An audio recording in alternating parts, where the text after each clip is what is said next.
সবাইকে আসসালামু আলাইকুম। কেমন আছেন সবাই? আমি ঢাকার মেয়ে, ঢাকা থেকে হোসনে আরা বলছি। আশা রাখছি সবাই ভালো আছেন। আমিও ভালো আছি আলহামদুলিল্লাহ। চলে আসলাম আরেকটা রেসিপি নিয়ে। আগাম রোজার জন্য কিছু কিছু করে কেনাকাটা করি অনলাইন থেকে। আমি এই যে একটা ঘি অর্ডার দিয়েছি, একটা না মানে দুটো জার আমি ঘি অর্ডার দিয়েছি। আর ঘিটা এত সুন্দর, খেতে যেরকম ভালো লাগছে ঘিটা। আমরা সব সময় আনি, কিন্তু যেহেতু রমজান মাস চলে আসছে আর ঘিটা কিন্তু আমাদের অনেক লাগে সব সময়, সারা বছর ভরেই। তার জন্য আর কি ওই উপলক্ষ করেই দুটি জার নিয়ে আসলাম। আর এটার প্যাকেটিংটা এত সুন্দর করে যে বাই চান্স কোনোভাবে যদি এটা পড়ে যায় হাত থেকে, এই ঘিটা কিন্তু পড়ার কোনো অপশন নেই। তাই সেটা কিন্তু আপনারা দেখেই নিলেন। তাই ঘিটা যেরকম প্যাকেজিংটা যেরকম, খেতেও কিন্তু ঘিটা অনেক ভালো, দানাদার ঘিটা। তো এটা হলো ঘরের বাজার থেকে আমরা সব সময় ঘিটা অর্ডার করি। তাই যাই হোক, কথা বলতে বলতে কিন্তু আমি পরের দিন সকালবেলা সেই ঘি দিয়েই আবার গরম গরম ফাঁকিবাজি পরোটা ভেজে নিচ্ছি। ফাঁকিবাজি বলছি এই কারণেই, রুটির মতো করে বেলেই আর কি এরকম পরোটা বানিয়ে খাই আমরা আর কি। আপনি ভাইয়া বেশি পছন্দ করে, উনি পাতলা পাতলা একেবারে পরোটা খাওয়ার জন্য আর কি বলে যে ভারী করে বানা। কেননা পরোটা কিন্তু আসলে যদি আমরা ঠিক মতো বানাই তাহলে কিন্তু পরোটাটা কিন্তু অনেক ভারী হয়। তারপরে আমি নাস্তাটা, আপনি ভাই আর আমি দুজনে মিলে নাস্তাটা সেরে নিয়েছি অফ ক্যামেরাতে। আর দুপুরে যেহেতু মেহমান আসবে বাসায়, তার প্রিপারেশনও করে নিয়েছি। এমনিতেই গ্যাসের অনেক সংকট, তার মধ্যে যাই হোক, এই যে ফ্রোজেন করা রুটি বাকি যেটা ছিল ওটা আবার রেখে দিয়েছি। তাই তো সামান্য কিছুই করেছি। যে মেহমানরা আসবে তারা পোলাও এগুলা কিছুই খেতে চাচ্ছে না, বলেই দিয়েছে যে বাংলা খাবার খাবো।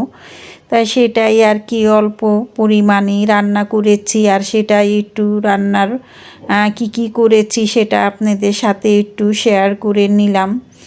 দেখুন তো, সেই রকমভাবে কিন্তু সাজাতে পারিনি। আর আমার ডাইনিং টেবিলটা মাশাআল্লাহ এত সুন্দর, খাবার দিলেই কিন্তু এই ডাইনিংয়ের সৌন্দর্যটা আরও বেড়ে যায়। তো এখানে কোনো রান্নার বা কিছুই বিছানো হয়নি। এটা হলো বিকেলবেলা। তো বিকেলবেলা বাচ্চাদের জন্য কিছু প্যানকেক বানিয়ে নিচ্ছি। তো ওরা বায়না ধরলো যে প্যানকেক খাবে।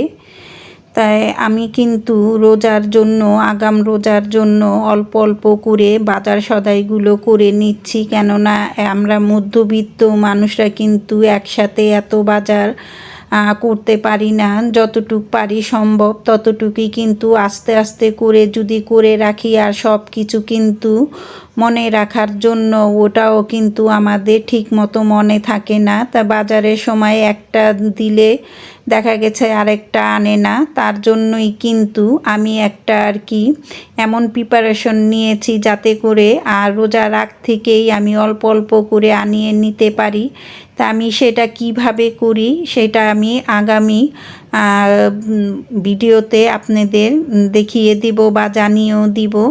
মাশাআল্লাহ, ওইভাবে যদি আমার মতো সবাই করেন তাই সব কিছুই কিন্তু সম্ভব। আর রোজার সময় কিন্তু আমরা আমাদের প্রয়োজনীয় সব কাজকর্ম আগে থেকেই কিন্তু সেরে নিতে পারি। তাই ইনশাআল্লাহ সেগুলো আপনাদের সাথে আমি শেয়ার করব। আর যেহেতু আজকে আমি আর কি সারাদিনে কি করলাম মেহমান থেকে শুরু করে সেটাই কিন্তু আপনাদের সাথে অল্প অল্প করে শেয়ার করে নিচ্ছি। তাই এই তো বাচ্চারা কিন্তু খেয়ে নিচ্ছে, তাই চিন্তা করলাম আমিও একটু খাই বাচ্চাদের সাথে। তার জন্য আমিও একটা প্যানকেকের মধ্যে, আর উপরে যে সসটা দেখলেন এটা হলো বাদাম আর হুইট ক্রিম মিশানো একটা সস ছিল।